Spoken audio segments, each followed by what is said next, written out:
Кинескиот NIO ја лансираше својата нова марка Firefly.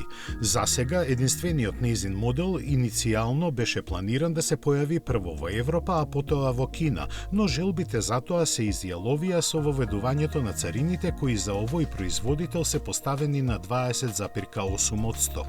Тоа е и една од причините зашто цената на малиот електричен автомобил во Европа е поставена на 30.000 евра, што е повеќе од двојно отколку на домашниот пазар. Почетокот на продажбата на стариот континент ќе биде во Холандија и Норвешка во втората половина од годинава, а потоа ќе се прошири и на други засега неспецифицирани пазари.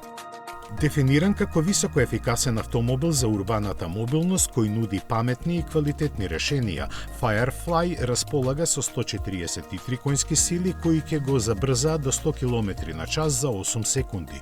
Батериите според WLTP нормите нудат автономија од комбинирани 330 км, но производителот нагласува дека тоа во градски услови на возење се искачува и до 470 км. Стандардното полнење од 10 до 80% трае половина час, а возилото е способно да напојува со струја и надворешни уреди.